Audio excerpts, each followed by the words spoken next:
There's someone thinking about you right now. Not casually, not the way people think about what to make for dinner or whether they remembered to lock the door.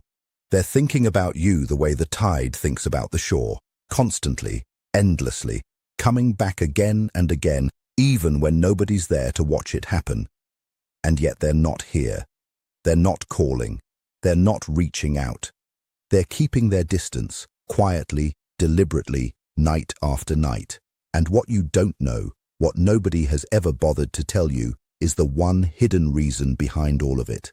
Stay with me, because what you're about to hear might be one of the most important things you ever come to understand about love and about yourself. There's a particular kind of silence that cuts deeper than any argument ever could. It isn't the silence of indifference. It isn't the silence of someone who simply stopped caring. It's the silence of a person who cares so profoundly, so completely, so overwhelmingly that they genuinely don't know what to do with all of it. You've felt this silence before, haven't you? You've sat alone in a room and felt this person's absence like an actual physical weight, like gravity quietly pulling you towards something you can't even see. You've checked your phone, not because you expected a message, but because some deeper part of you, some old instinct buried way beneath logic and reason, told you they were thinking of you too. And they were. They are. But they're staying away anyway. And the reason, the one hidden reason, doesn't live in their heart. It lives in their deepest wound. Carl Jung once wrote that everything that irritates us about other people can actually lead us toward a better understanding of ourselves. But what he may be left unsaid is this: everything that pulls us away from the people we love most also drags us toward the darkest, most unexamined corners of our own inner world. The person who loves you deeply and still keeps their distance isn't doing it because their love has gotten weaker. They're staying away because love revealed something inside them they're terrified to face, something they've been carrying long before you ever entered the picture, something that has nothing to do with you at all, and yet has everything to do with why they can't move closer. Really think about this for a second. Think about what it actually means to love someone so much that their presence turns into a mirror. To love someone so deeply that when you look at them, you don't just see them, you see yourself too. You see your own failures, your own fears, the child you used to be who was told somewhere along the way that love always ends in someone leaving. The younger version of yourself standing in front of a door that got slammed shut too many times by too many different people. When love gets deep enough, it stops being just a feeling. It turns into an excavation. And some people simply aren't ready to be dug up like that. Some people need more time sitting in the dark before they can tolerate the kind of light that real love brings with it. Because light, when you have spent long enough in the dark, does not always feel like relief at first. Sometimes it feels like exposure. This isn't an excuse. I need you to hear that clearly. This isn't a reason to shrink what you feel or pretend the distance doesn't hurt. It does hurt. It hurts in the specific way that only the truest things ever can. Not because they're wrong, but because they're so fundamentally right. The ache you feel isn't proof that love is broken. The ache is proof that the love is real. And real love, the kind that doesn't show up every season of your life, always costs something. The real question was never whether love would ask something of you. The real question is whether you're willing to understand what it's actually asking and whether the other person is willing to start their own long walk toward that same understanding. Let me tell you something about the person who loves you and still stays away. They wake up in the morning and their very first thought isn't about work, isn't about the day ahead, isn't about any of the practical machinery that keeps a functioning life running. Their first thought is you. A flicker, a warmth, and then almost immediately, a shadow right behind it.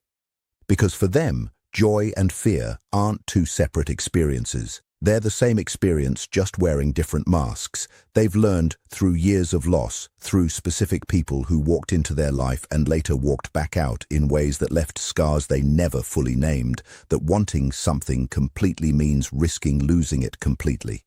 And losing you, even just in the abstract, even just imagining it, is something they've already quietly decided they cannot survive. So they protect themselves the only way they know how. They stay away. Not because you don't matter to them, but because you matter more than almost anything else. There's a psychological pattern therapists sometimes call the fear of engulfment. It's the terror of being absorbed, dissolved, swallowed whole by closeness. It shows up most powerfully, not in people who never learned how to love, but in people who loved completely once before and got devastated so badly that their nervous system learned to link intimacy with danger. Their body knows it wants warmth, but their survival instincts have wired them to flinch away from the very heat they're craving. They move toward you and then pull back.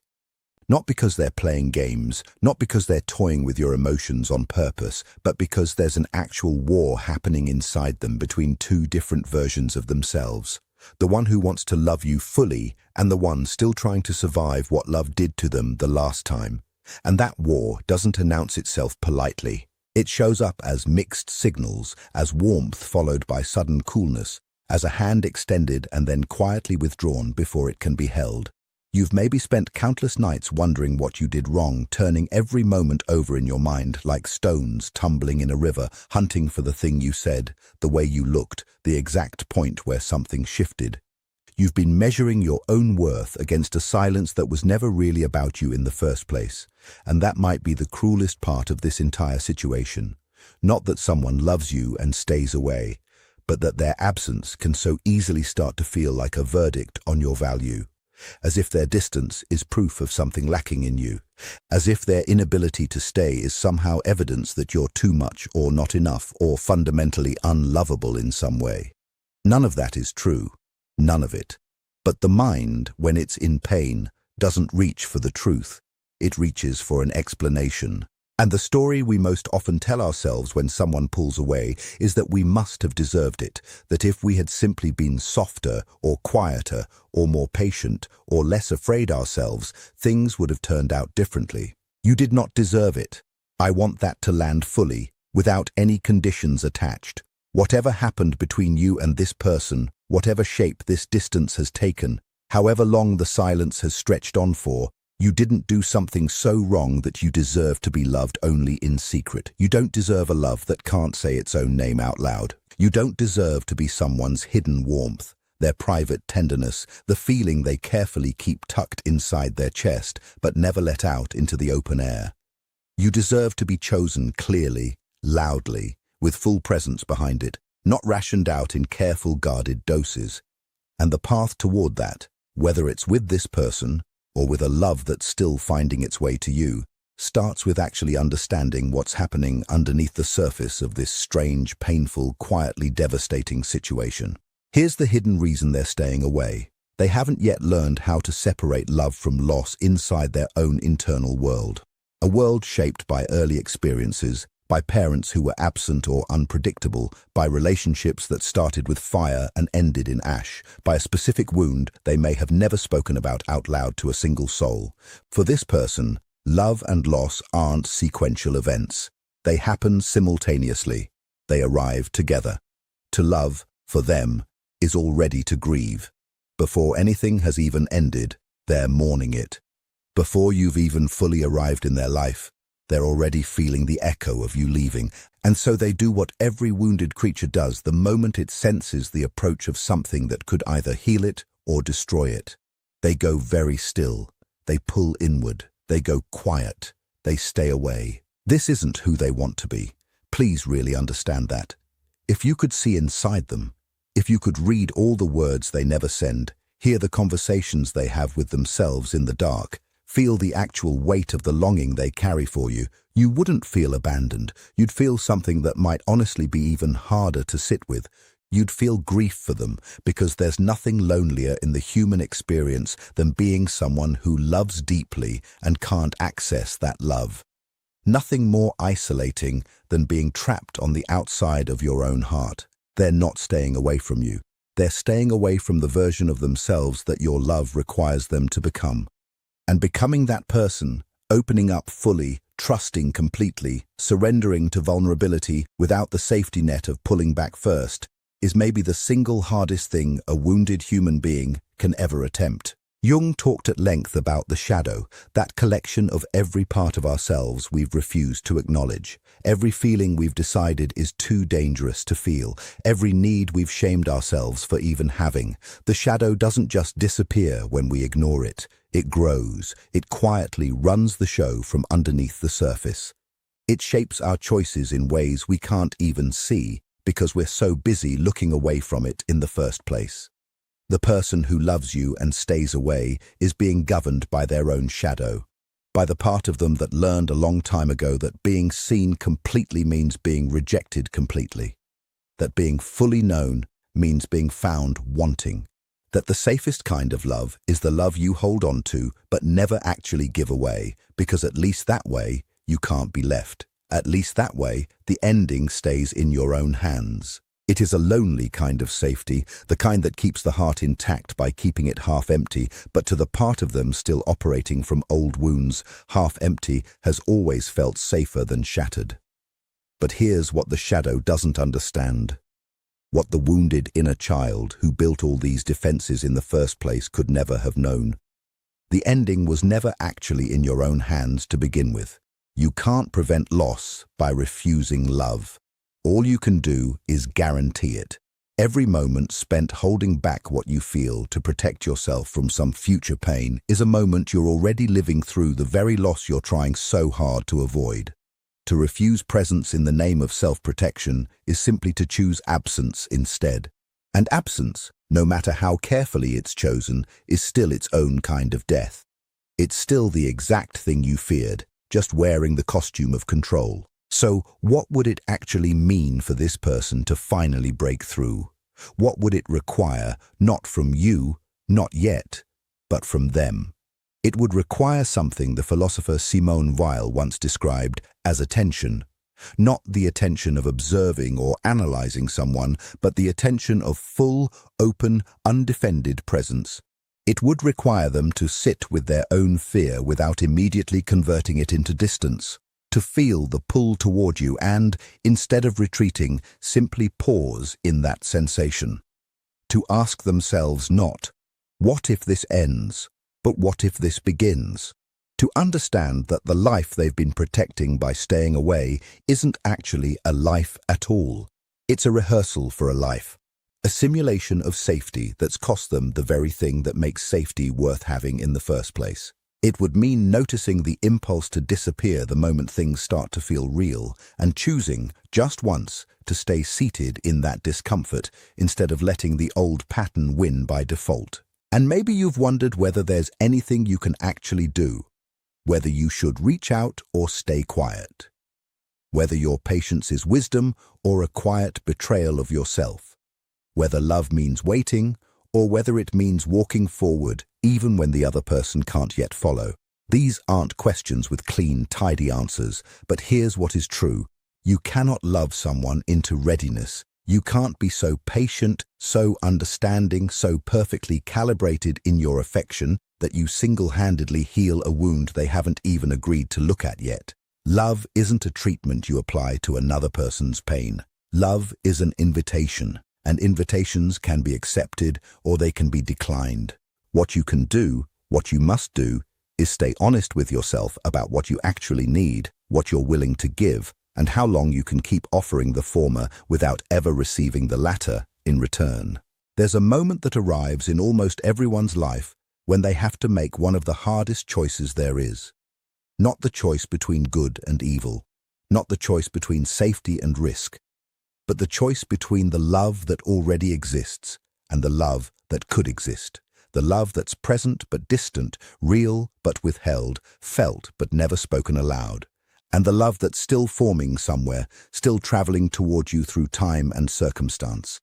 A love that hasn't arrived yet, but that, when it finally does, will be ready, fully ready, unafraid, not because that person never had fear of their own, but because somewhere along the way they chose to face it instead of letting it face them first. You deserve that second kind of love. But you might also, if this person is truly willing, genuinely willing, be standing in the presence of someone who could actually find their way there too. People do heal. People do grow. People sometimes reach a point of enough accumulated pain that they finally turn around and face the very thing they've been running from for years. And when they do, they often discover that what was chasing them was never the monster they imagined. It was their own longing. It was the deepest, most legitimate need of their own heart, just dressed up in the terrifying costume of vulnerability. And the second they stop running and actually turn around to look at it clearly, everything changes. But you cannot wait indefinitely on the possibility of someone else's transformation. That isn't love. That's sacrifice. And sacrifice, once it becomes total and completely one-sided, eventually hollows a person out from the inside. It leaves them empty in a way that even the eventual arrival of what they were waiting for can't fully repair.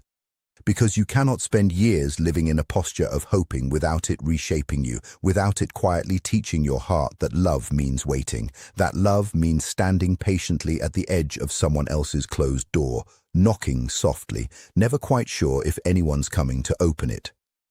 And a heart that learns that particular lesson carries it into every love that comes afterward, even the ones that would choose differently, even the ones that would fling their door wide open, if only you could bring yourself to believe it was actually possible. So let me speak directly now to that version of you. The one who's tired, the one who's been generous with their understanding, patient with the silence, charitable with every possible interpretation, the one who's talked themselves through 100 separate moments of doubt, who's rationalized the distance more times than they can count, who's held both their own love and the other person's fear with an extraordinary kind of tenderness for far longer than anyone could reasonably ask of them. The one who has learned to read absence as if it were a language, searching every unanswered message and every delayed reply for some hidden meaning that might make the waiting feel less senseless. To that version of you, I want to say something that might feel a little strange, something that might even feel like it's betraying the love you feel. But it may be the most loving thing you hear today. You're allowed to put the weight down. You're allowed to stop holding both ends of a rope that only you've been pulling on. You're allowed to need what you need without shrinking that need down just to make it easier for someone else to turn away from. Your longing for a full, present, acknowledged, spoken, embodied love isn't a demand. It isn't unreasonable. It isn't a sign that you're too needy, too fragile, or too much. It's the most human desire there is, the desire to be loved out in the open, in the daylight, with full knowledge and full presence and full willingness. You're allowed to want that. And wanting it clearly, without apologizing for it, might be the very thing that finally brings clarity to a situation that's been sitting in a kind of limbo for far too long. Because clarity, even when it hurts, is where healing actually begins. The moment you stop accepting ambiguity as a stand-in for real love is the moment this whole situation has to resolve itself one way or another. Either the person who loves you from a distance will feel the shift in your energy, will sense that the door they've been quietly keeping propped open with one foot is starting to close, and they'll finally make the choice their fear has been stopping them from making. Or they won't. And in that not choosing, they'll have made a choice anyway. And you'll know. And you'll get to grieve it properly, completely, without the false comfort of uncertainty softening the edges for you. And then, slowly, you'll begin to live again. Grief isn't the end of love. This is one of the most important things a person can come to understand. We've been taught to think of grief as love's failure, as proof that something went wrong, as the tax we pay for having cared too much. But grief is actually love with nowhere left to go. It's the continued presence of love after its object has moved out of reach. And to grieve fully, to let yourself feel the full weight of what was, what could have been, what you wanted, and what you never received. That isn't weakness. That's the truest way of honoring what you felt.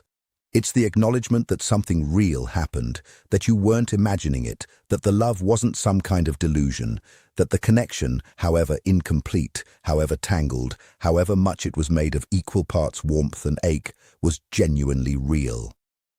Grief, in this sense, is simply love that has run out of places to put itself, still looking for somewhere to land. Now let me tell you something about where this story can go from here. Because this isn't just a story about someone who loves you from a distance. This is a story about what love does to us when it runs into its own limitations. about the way pain, when we're willing to actually look at it honestly, becomes the instrument of our deepest growth. About how the very wound sitting at the center of all this, yours, theirs, the shared wound living in the space between two people who care for each other and still can't quite find their way to one another, is also the doorway. The place where the old version of the story ends and a new one starts. Because you are changing through this, whether you realize it or not, whether it feels like change or simply feels like pain, which is how change almost always feels while it's happening, you're developing a capacity for depth that a more comfortable life would never have handed you. You're learning the difference between the love that asks nothing of you and the love that asks everything of you, and figuring out which kind you actually want. You're discovering that you can survive the silence of someone else's fear without losing your own voice in the process. That you can hold tenderness for another person's wound without abandoning your own wholeness. These aren't small things. These are the exact qualities that define some of the most profound human beings who have ever lived, the ones who learned somewhere along the way that softness and strength were never opposites at all, just two names for the same kind of courage. Jung believed the unconscious isn't merely a storage space for everything we've repressed. He believed it's also a source, maybe the source of all genuine creativity, all meaningful connection, all real transformation. The things we've buried down there aren't simply obstacles. They're unfinished business that, once finally completed, becomes the actual foundation of who we go on to become. The person who loves you and stays away is sitting right on the threshold of their own unfinished business. They have all the raw material. They have the love. They have the wound. They have the capacity, even if they can't access it yet, to build something extraordinary out of both. What they need is the courage that only comes from choosing one terrifying time to stay instead of retreating. And here's what I want you to carry with you from this moment forward. Whatever happens, whether this person eventually finds their way to you fully and completely, or whether they stay exactly where they are, loved and loving from a distance that neither of you actually chose, you are not defined by whether they can stay. You are not measured by the space other people leave around you. You are not diminished by a love that couldn't quite speak itself into existence. You are, in fact, made more fully into yourself by every love you've ever had the courage to feel completely, even when it cost you something. Every person who's ever moved through your life and left you changed, even painfully changed, especially painfully changed, has been part of the larger excavation. Part of the slow, painful, magnificent process of becoming the most complete version of the person you were always meant to be. There's someone thinking about you right now. They love you in a way their fear hasn't yet learned how to translate into presence. They carry you in the deepest, least accessible part of themselves. And whether that love ever finds its way fully into the open air of a life you actually share, or whether it stays a private, quiet, unspoken thing that both of you carry separately into whatever comes next, it was real. It is real. Love doesn't stop being love just because it can't find its form. It doesn't stop mattering just because it can't find the words. It doesn't stop shaping the people who carry it, long after they've parted ways, long after the silence has stretched into seasons and then into years. And you, the one who's loved someone who stays away, the one who's held your own heart with such extraordinary patience and such extraordinary pain, you are not broken. You are not too much. You are not abandoned. You're right in the middle of one of the most profound experiences a human being can have. The discovery that love isn't a transaction, isn't a guarantee, isn't a reward you earn by deserving it. Love is a grace, and grace, by its very nature, can't be earned or forced or fully understood. It can only be received with open hands and trusted completely, even when it shows up in forms you didn't expect and leaves through doors you never meant to open. The hidden reason they're staying away won't stay hidden forever. Either they'll finally name it in a moment of courage that changes everything, or time and distance will name it for them, gently, without cruelty, in the way that only endings ever manage to do. But you already know the most important thing. You know you're capable of this, of feeling this deeply, of loving this honestly, of surviving the silence and still believing, somewhere underneath the pain, that something worthy of you is still possible. That is not a small thing. That might be the rarest, most precious thing in the entire human experience. Hold on to it. Carry it gently. Don't let anyone, not even the person you love most, not even the silence they leave behind, convince you it isn't worth it. It's worth everything. You are worth everything. And the story of your life is still being written, in ink that hasn't dried yet, in chapters that haven't even begun, heading toward an ending far more beautiful than anything you've imagined so far. Keep going. Keep believing, even quietly, even without proof, that presence is still possible, that the door is not the only thing that was ever true about this. The love that's able to stay is still finding its way to you.